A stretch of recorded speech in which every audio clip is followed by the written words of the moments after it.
Hi everyone. Today in this video we will discuss about some problems related to surface tension and capillarity and one or two assertion reason type problems also or assertion reason type questions also we can discuss in this session. Okay. So first problem we will see what is our first problem.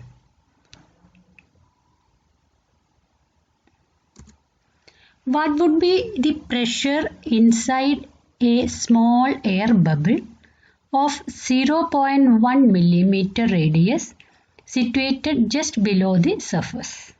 Okay, so we have to find the we have to find the pressure inside a air bubble. Okay, and its radius is given 0.1 millimeter. So first of all we can write what is the formula of excess pressure. The expression for excess pressure inside an air bubble is given by 2T by R. It is air bubble, not soap bubble. Okay. So excess pressure is given by 2T by R. What is P? P is excess pressure, T is surface tension and R is radius of the bubble. Okay. So 2 into 0.073 because the surface tension of water it is given as 0.073 Newton per meter, that is 0.073 Newton per meter or 0.072 Newton per meter it is there. So that we are substituting. So 2 into 0.073 divided by radius is 0.1 millimeter. So what we can write 0.1 into 10 raised to minus 3. No. So what you will get? You will get the excess pressure as 1.46 kilopascal. And they didn't ask the excess pressure, they asked what is the pressure inside.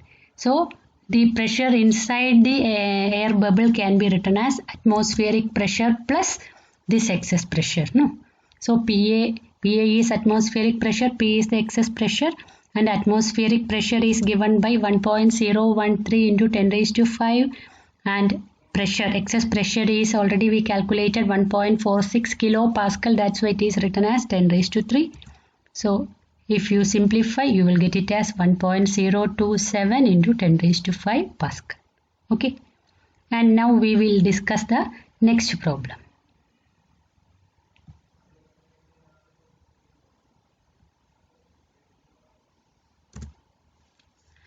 If excess pressure is balanced by a column of oil having specific gravity 0.8 and column's height is given 4 millimeter height, radius is 2 centimeter, then find the surface tension of the soap bubble. Here you have to find the surface tension of soap bubble. So what it is given, this surface tension, that excess pressure is balanced by a column of oil 4 millimeter high. So if it is given like that, quickly you have to remember that pressure is given by H rho G. Okay. And what is meant by specific gravity? Specific gravity is nothing but relative density. Okay. So if you know the specific gravity, you can find the density of that oil. Okay. So now you know the formula. So excess pressure inside the soap bubble is given by 4T by R. P is excess pressure, T is surface tension and R is the radius of the soap bubble. And thus it can be equated to H rho G. Why? Because it is given that this excess pressure is balanced by a column of oil. Okay. So we can write H rho G is equal to 4T by R. Or what we have to find? We have to find the surface tension. So surface tension is equal to R into H into rho G divided by 4. And you can substitute all those values. Radius is given 2 into 10 raised to minus 2 because it is given in centimeter. Height is given 4 millimeter. So 4 into 10 raised to minus 3. Then density it is given 0.8 into 10 raised to minus 3 because specific gravity we have to convert that into densities. Specific gravity means density of material by density of water. Density of water is 10 raised to 3. It is not 0.8 into 10 raised to minus 3. Sorry, it is 0.8 into 10 raised to 3 into 9.8 divided by 4. So if you simplify, you will get it as 15.68 into 10 raised to minus 2. Unit is Newton per meter. Okay. Now we'll discuss the next problem. Two soap bubbles have radii in the ratio 2:3. Compare the excess of pressure or excess pressure inside these bubbles. Also compare the work done in blowing these bubbles. So we know the expression for excess pressure, it is given by 4T by R, no? So P1 can be written as 4T by R1 and P2 is equal to 4T by R2 because both are soap bubbles, so they will have same surface tension. Okay, so 4T by R1, 4T by R2 radius ratio is given. So you can find the ratio of excess pressure that is given by P1 by P2, which is equal to R2 by R1.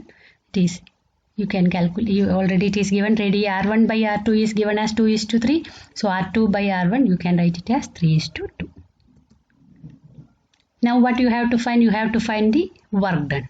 So work done you can write it as 2 into 4 pi r square t. Why we are writing it as 2? Because already we discussed it has two surfaces, no? Okay, that two free surfaces are there for soap bubble. In the case of air bubble it has only one free surface. In the case of liquid drop also it has only one free surface, but in the case of soap bubble it has two free surfaces. So W1 can be written as 2 into 4 into 3.14, 4 pi r1 square t. T is surface tension, r1 is the radius of first drop. Same way we can write W2 is equal to 2 into 4 into 3.14 into r2 square t.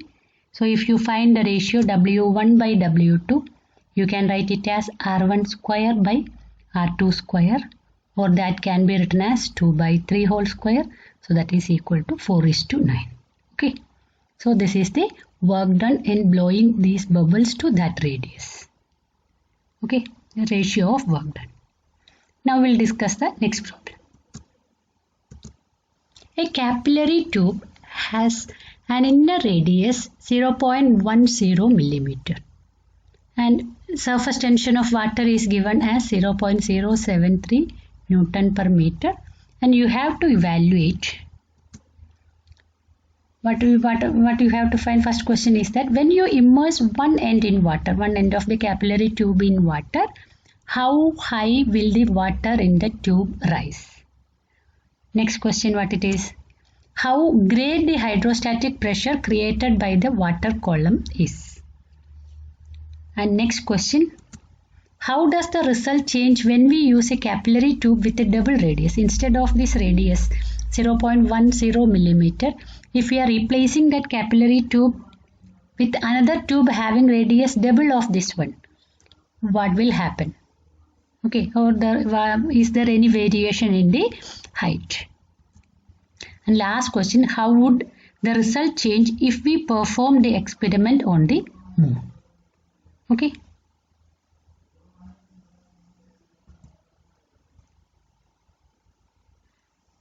So first case we can write height. Formula we know that already we discussed capillary rise formula. It is given by 2t cos theta by r rho g.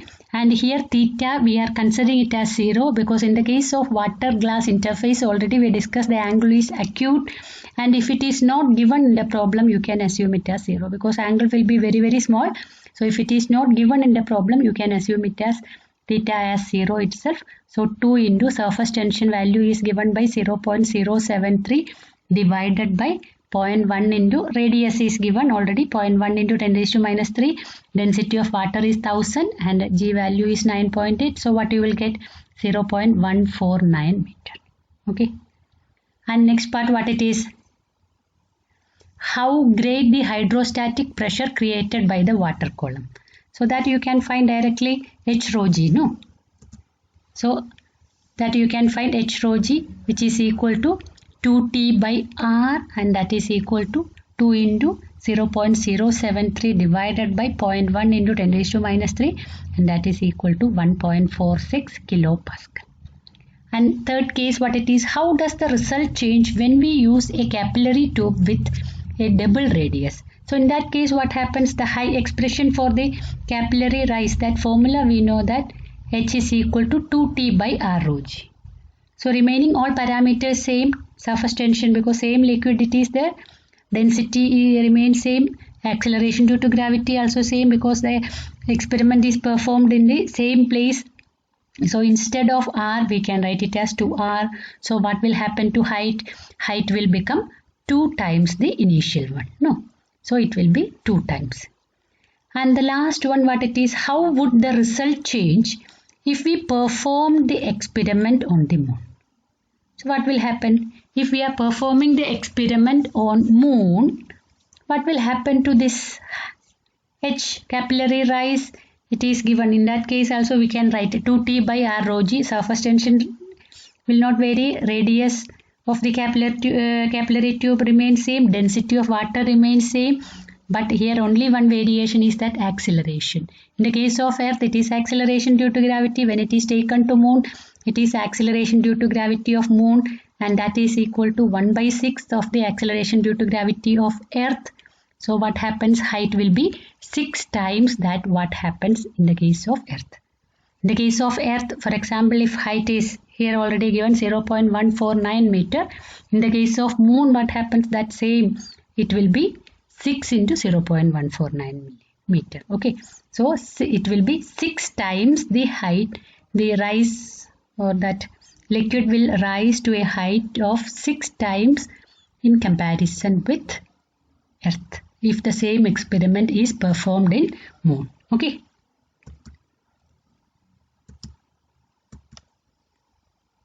And now we will discuss some assertion reason type questions. So first question is that assertion. It is given water flows faster than honey. Water flows faster than honey. That is it true or false? No doubt it is true, because we knew that no, water moves faster than honey. Reason, it is given the coefficient of viscosity of water is less than honey. Is it true? That is also true, because if coefficient of viscosity is less, then only viscous force will be less.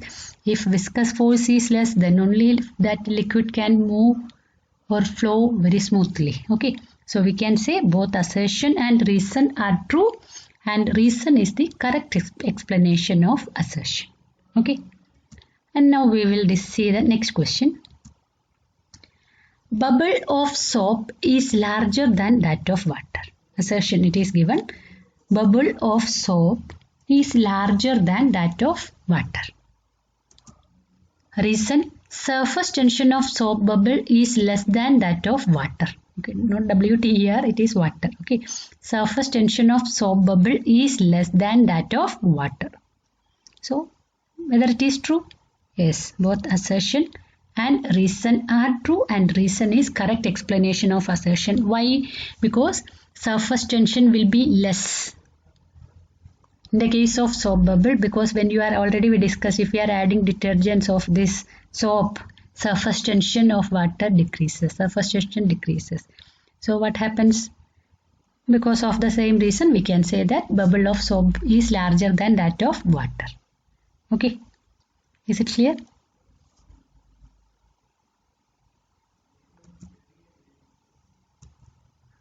Next one, smaller drops of liquid resist deforming forces better than the larger ones. Smaller drops of liquid resist deforming forces better than the larger ones. This is assertion. Okay, but it is given smaller drops, they will resist deforming. If deforming forces are acting, smaller drops resist better than larger ones. And reason is that excess pressure inside a drop is directly proportional to its surface area. Okay, so here we can say that this assertion is true, because smaller drops resist deforming forces. Larger drops can be deformed easier in comparison with the smaller drops. But the reason is not true. What is the actual reason? Reason is that excess pressure is inversely proportional to radius. No. Excess pressure, what is the formula to find excess pressure? Excess pressure is given by 2T by R. So we can say that this excess pressure inside a drop is not directly proportional to its surface area, but the excess pressure inside a drop is directly proportional to, or is inversely proportional to radius. The formula is given by excess pressure is given by 2T by R. So if radius is small, excess pressure will be more. So what happens? More forces are required to deform it. And if radius is larger, excess pressure will be small. Automatically deforming forces also required will be small. Okay. So here we can say that assertion is true but reason is false. Okay. Is it clear? So today we discussed some problems and some assertion reason type questions related from that chapter. But mechanical properties of fluids. So that chapter is completed. So you can go through these problems. This only 1 or 2 examples given. You can go through varieties of problems are there in your textbook or reference book. You can go through those problems and wherever you find difficulty, you can communicate that to me. Okay. I am ready to clear your doubt. Okay. Thank you.